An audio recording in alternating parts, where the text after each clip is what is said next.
we have with us Liz Trask, a Trinitarian, a longtime Trinitarian, and also the chair of our outreach committee. I think longtime chair of our outreach committee too.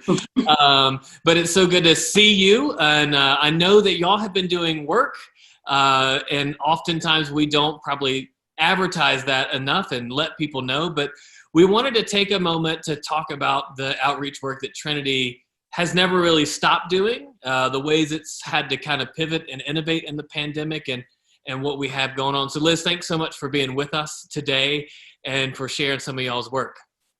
Well, thank you for having me. And I would just start by saying in March, when it was clear that everything was going to be shutting down, I thought for like 2 weeks or so, but evidently not, we did postpone our two big events, which was the Day of Service, and that was in March, and then our Rise Against Hunger event that was supposed to be in October.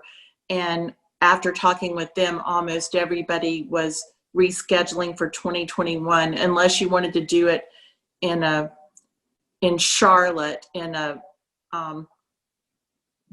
big parking lot somewhere, which I didn't think would work for us. So no, part of the charm of that event is we all get together in Tooten Hall and enjoy ourselves. So yeah.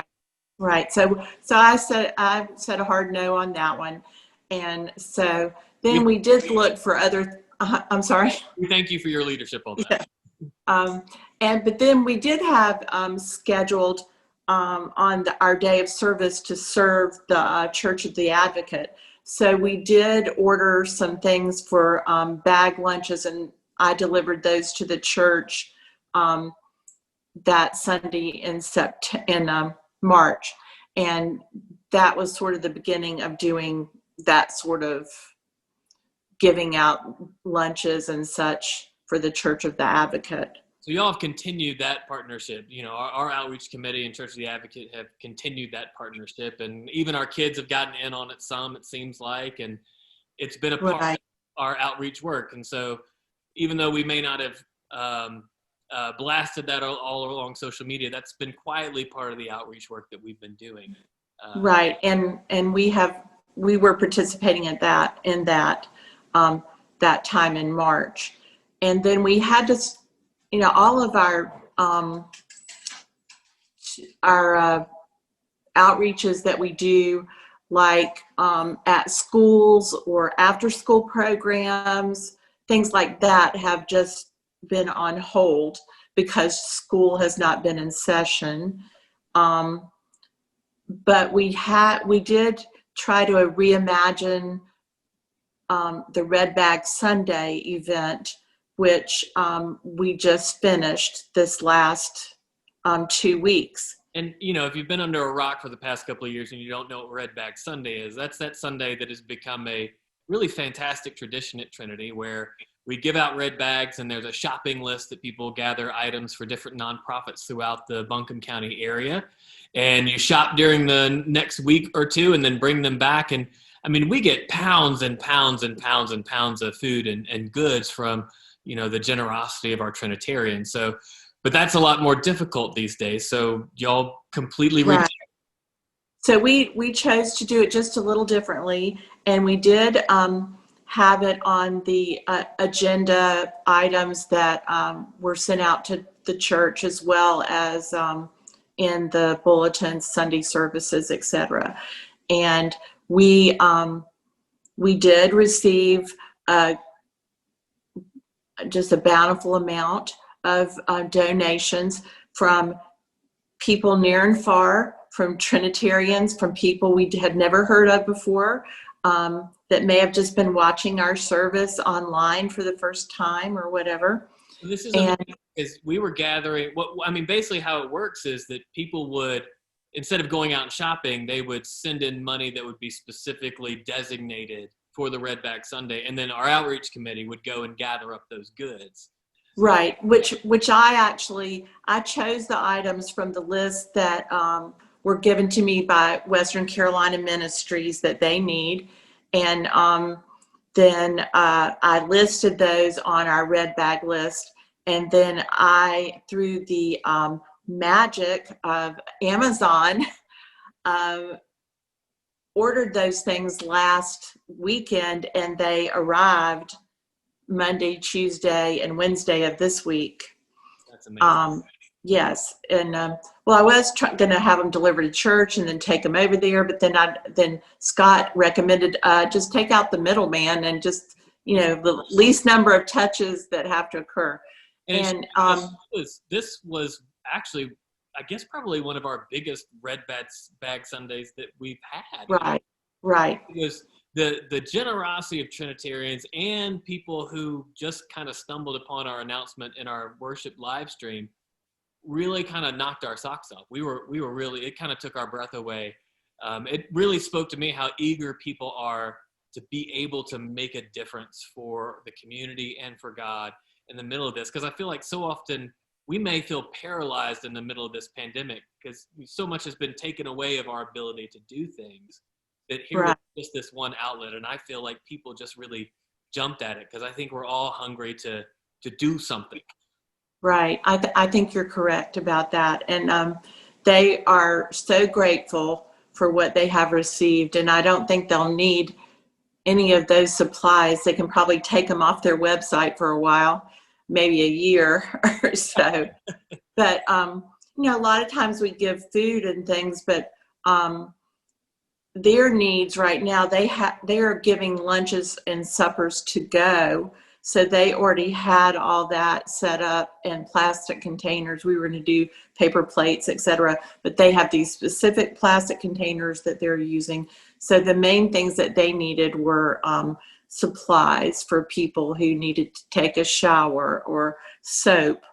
And interestingly, a bar of soap, of which we gave many, they cut like into thirds to try to be good stewards of their resources.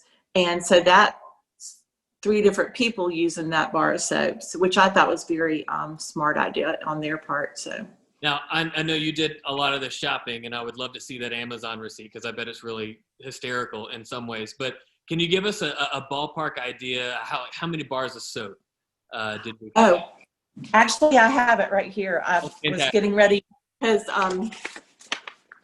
I have it ready to go into Jan Hildebrand.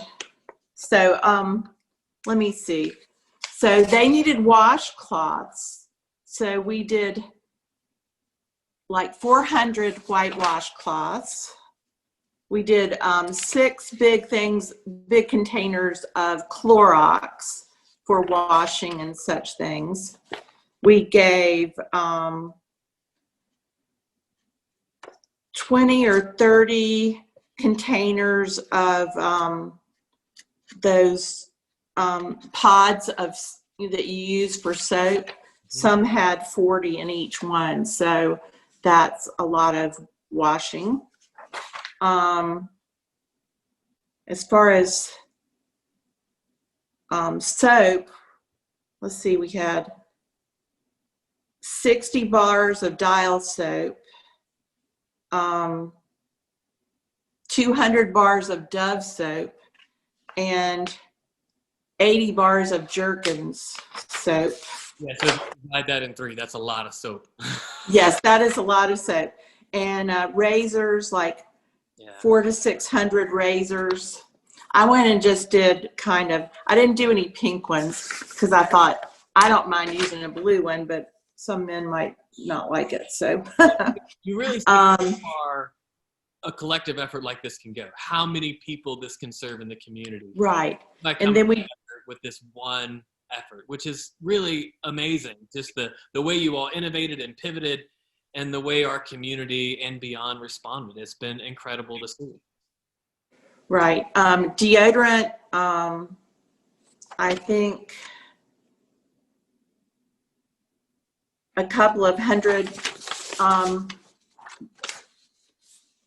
bars of the deodorant that one would use. And then I did a combination of shampoo and conditioner, probably like more than 100 bottles of shampoo and conditioner in different, I got a different variety just in case people wanted to try different kinds. That's incredible. More than 100. So, yeah. So I'm guessing we're going to do this again at some point in the future. We will probably do it one more time because we had already made our plans for who we were going to support, and I think it's Council on Aging is the last one. We did one in January or February, and now I can't even remember who it was, but that's a lot of water under the dam. But it does. It seems like more than a year ago that January happened. Yeah. Or water under the bridge. Yeah, that's right. Better than. But it sounds like things are going well with our outreach committee. It's one piece of kind of the work that's been going on at Trinity's campus as far as mission and outreach goes. We've got Church of the Advocate, of course, who we'll be speaking to as well, and their relationship with the Food Connection. It all kind of rolls into that overarching theme here at Trinity about not only expecting a difference, but making a difference in our community, in our own lives, and in our world. So I know we are so grateful for your leadership in this and look forward to participating more in all the things that we have coming up. So thank you, Liz. Oh, you're welcome. Thank you.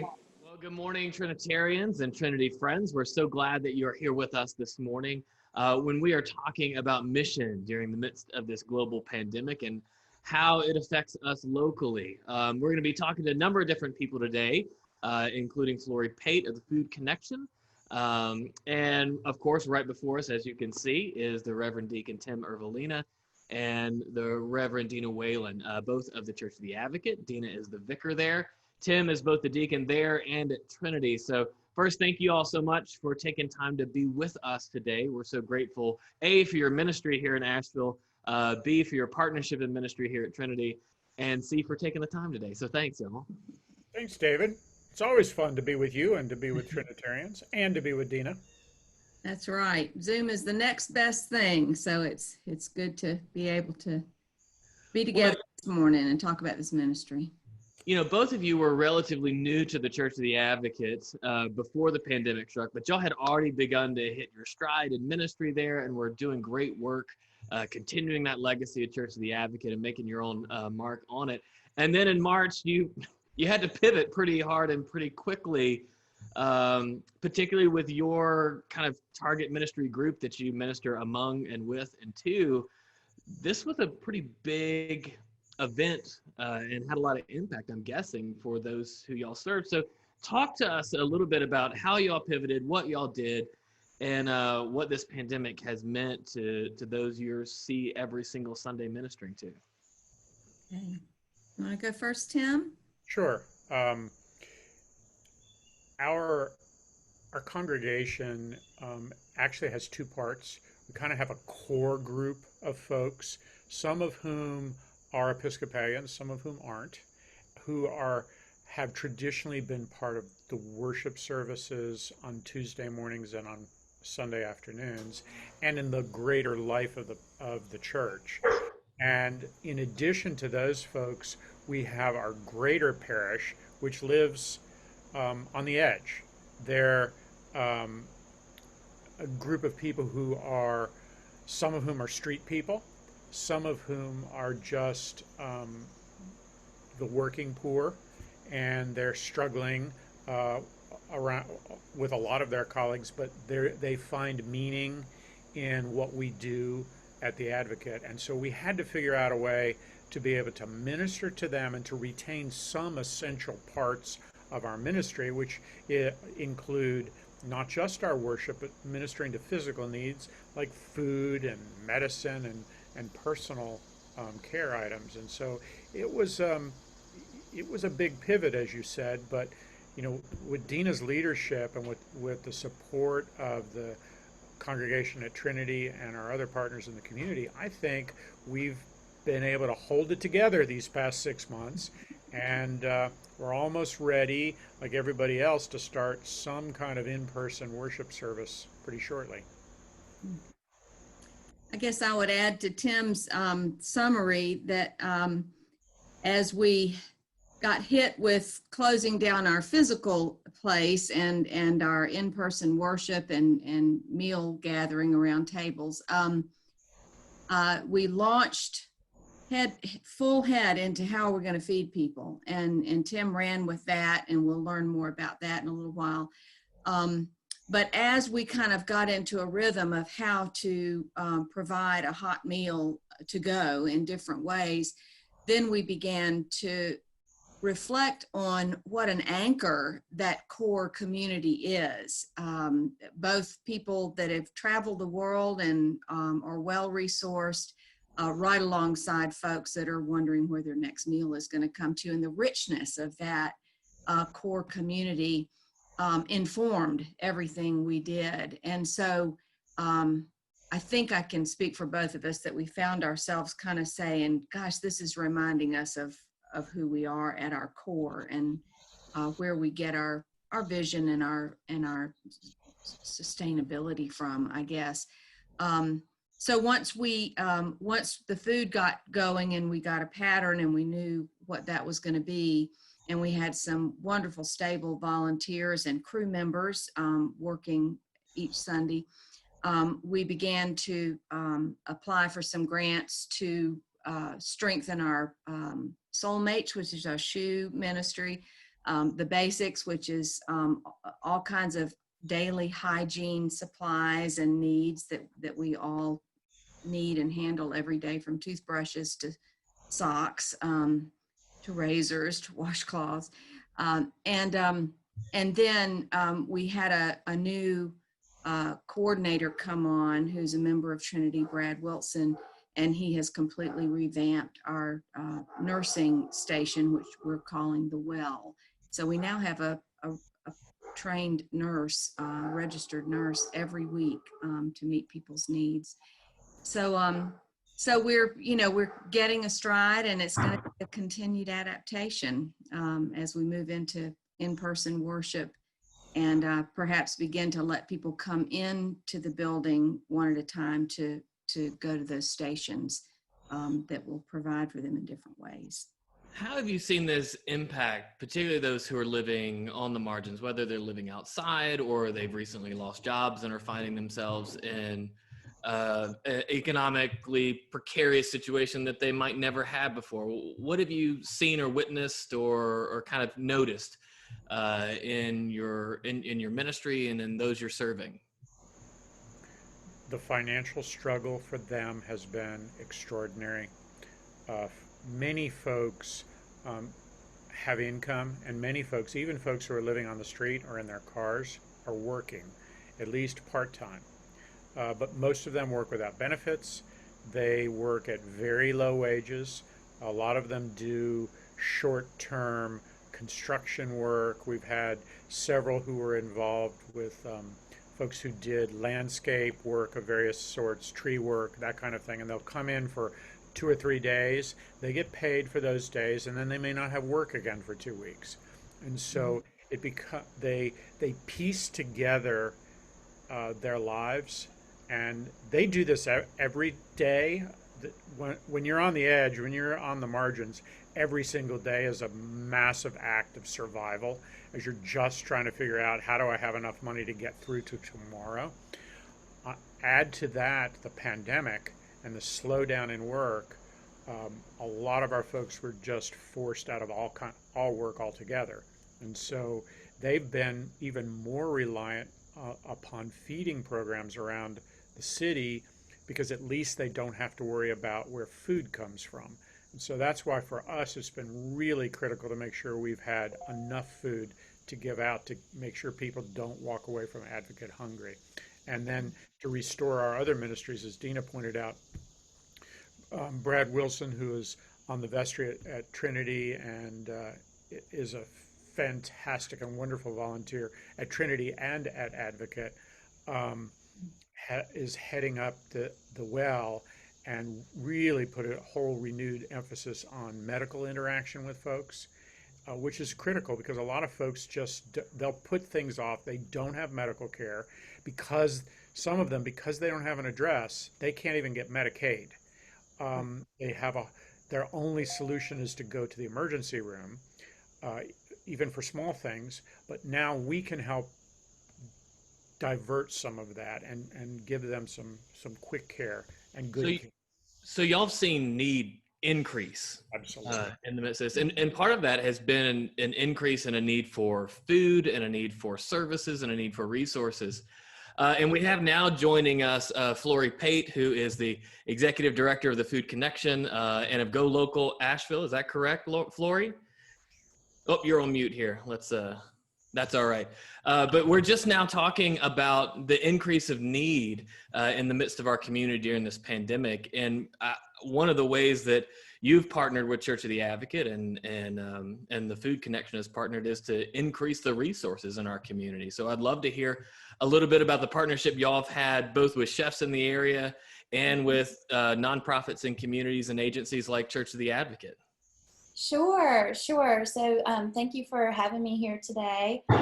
So Food Connection traditionally rescues unserved meals from catered events, conferences, universities. We've been doing that for about 5 years now. And when the pandemic hit and the universities closed, Grove Park Inn, Biltmore, all these sources where we were getting their surplus food, they all shut down. Our food supply just became a trickle of food coming from places that were still steady with food, like Highland Farms and Deerfield. So we had to kind of rethink how we were going to address the need and continue feeding people. So what we did is we came up with a model where we fundraise specifically for funds to purchase chef-prepared meals from local chefs and then connect them to community partners. So we did that very quickly. We started doing that the very first week of April. And we were gifted a large donation from an anonymous donor to work specifically with Wicked Weed Brewing to make meals for us to distribute. And we just hit the 40,000 meal mark with Wicked Weed. We were celebrating that actually yesterday. So that's a lot of meals for sure that we've been able to get and pay for. In addition to Wicked Weed, we are also working with other local chef partners. We're trying to be mindful to work also with chefs of color and support businesses owned by people of color. And of course, a lot of local chefs are suffering right now with the way that this pandemic has really hurt business. So I think that the Chef Meal Program, it addresses two needs. It helps local businesses, and then it also feeds people. So we've also been working with Katie Button Restaurant Group, and they got funding from the World Central Kitchen to make meals for us. That actually will stop on September 13th. They're out of money for that program. So that is also where we've been connecting Church of the Advocate with meals for the past maybe 2 months, maybe. And so I'm starting to be concerned, like we're gonna have to figure out other sources. With Wicked Weed meals, I believe that we connected 1,050 Wicked Weed meals with Church of the Advocate, and Katie Button, we're right at about 500 meals. And with our Chef Meal Donation Program, I think around 400 meals. And then we continue to look for the rescued surplus food for Church of the Advocate as well. We've been providing surplus Ridgecrest food in hotel pans that can either be frozen at the church or served fresh. With our Chef Meal Donation Program, I know we provided an Easter dinner for all of your guests from Pax Tavern. We got Chef Edwin to make meals. And then we've also had guest chefs from Posana. And I haven't had the meals, but I've heard that they're really good. And so I really hope that your folks have enjoyed those. So one of the things that is amazing about all these partnerships is that it is connecting groups of people that kind of never been connected before. We think of our restaurant industry here as catering particularly to tourists or Right. to people who have the economic mobility to kind of come in for a few weeks and not. And now we're seeing these world-class chefs making these meals that feed those who are on the margins. Yes. And so it's amazing to watch that gap in a way between these two groups of people who both call Asheville home, begin to close and to be in some kind of community. It's a really beautiful, dare I say, gospel thing that we're witnessing here, at least from our tradition's perspective. It's such a wonderful thing to see.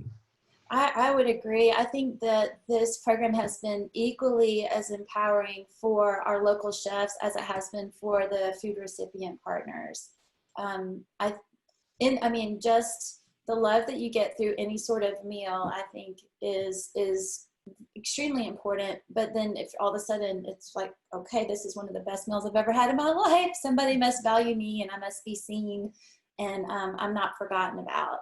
Yeah. Because I think when Asheville is a city that's on the cover of magazines promoting its culinary scene, and then there are people who don't even have a place to lay their heads, it's a big problem. So again, this pandemic is not going away anytime soon. And I've heard both our Dena and Tim and you talk about how we're at this point right now where some of the funding seems to be going away. And so what do you see going forward? What are the needs going for both at Church of the Advocate and at Food Connection? What are the needs that you see going forward as this pandemic kind of continues to stretch out over the next weeks or months? Well, I feel like what Food Connection has always done is we have been the connector. We are really good at finding partners to work with, and I think we've become a trusted source of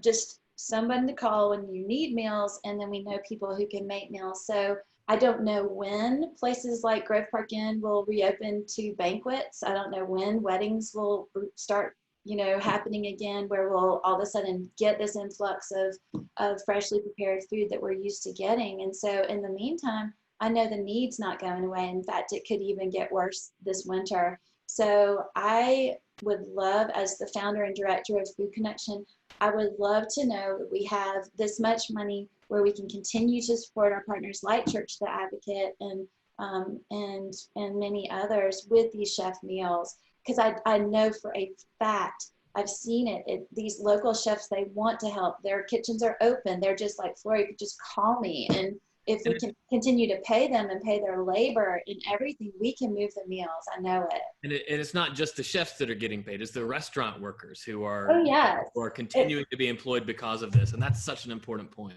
Right. And that's the thing. I mean, at first we were paying for just the cost of raw goods and packaging, and then all of a sudden we were like, this is not getting better for these restaurants. And so the board met, and I just said, this does not reflect how we feel as an organization to ask people to work for free right now, and they're suffering. So now we're covering, and we have been since I think late May, that we've been covering all the cost of labor as well.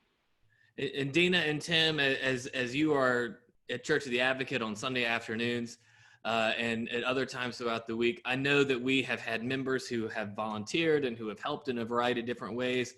What do you see going forward over the next several months as needs? Our volunteers are the core of what we do. We can't pull this off without folks who are coming and just giving their time freely. And there's a lot to be said for volunteering on the front lines of hunger and need, because that old but for the grace of God go I, it sounds like a cliche until you talk to someone who's standing there and you're serving them, and in a conversation you realize that this person, one thing happened and then another thing happened, and then at some point in time they found themselves on the street, or at least on the edge of the street. And so it's not that we're smarter or better. We have just been in a place where we've been luckier, to use that word. And when you realize you're ministering to yourself and people like yourself, it's pretty powerful. I would say too, when you break it down,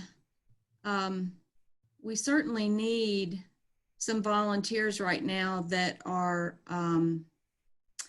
willing to do the behind the scenes work. Like we need somebody to kind of manage those daily supplies. I mean, that's a constant. Every week we have to order stuff, or churches and individuals donate things, but we are constantly having to supplement those things. And it's like running a small store, you know? And the same with the Soulmates, the shoe closet. Those take a lot of behind the scenes, just organizing and ordering and And I love hearing this and knowing it, because I do think that we have a lot of people in our parish who are eager to do something. I feel like in some ways the pandemic has deepened or awakened a commitment to mission in so many people, because they've seen the need, and some of us have felt the need ourselves. Our recent Red Bag Sunday, which is a goods collection drive, it was probably the most gangbusters Red Bag Sunday we've ever had. And I think it really shows a desire to become involved in some way. You know, we're socially isolated right now. Anything that we can do to have some kind of connection and to feel like we're still making a difference in the world after 5 months of hanging out within the four walls of your home, I think is really exciting to think about beginning and continuing that work that y'all are doing in partnership. So I'm really grateful to hear the ways that Trinitarians can actively partner with what's going on at Church of the Advocate, with what's going on in the Food Connection, where the need is in Asheville. And you guys are very much on the front lines of what's needed to make a more just city. And to make a better city for all of our Asheville residents, regardless of their socioeconomic status. So thank you for the work y'all are doing. Thank you for the opportunities to talk with you today. Thank you for the opportunities you've laid out for us as far as becoming partners and being involved. We're running close to the end of our time together, but before we go, is there anything that you want to share or add from the past 4 or 5 months that you feel is important to highlight for folks who may not be aware? One thing I'd love to chime in with, David, and Tim and I have talked about this, and I think Flori, you and I had a sidewalk conversation kind of heading toward this. Any of us that have been in church and have served communion, and we think of it as the sacrament, I think any person that's out in the courtyard meeting the folks as they come up and handing these meals out, or the items that they might need, there is such a powerful sacramental exchange there. It feels very similar to me as when I'm at the altar handing somebody a wafer. You ask them their name, they're astounded if you remember it the next week, and they begin to talk and open up. And I think that those little portions of hope that come, dignity, as we said before, as Flori said before, that I have some worth in somebody's eyes, but then that little spark of hope that I'm not at a dead end. There is what I need for today, the daily bread part of life. And so there's a lot of holiness right out there at that gate that's pretty cool to witness and take part in. Yeah. And folks, they all tell us, we'll say, God bless you, and they'll say, I'll pray for you this week, or, and sincere gratitude. There's no, I rarely, if ever, have any sense of opportunism from anyone. They are humbly grateful for the exchange that happens when we meet out there. So good stuff. Wonderful. Thank you. That's great. Mm-hmm.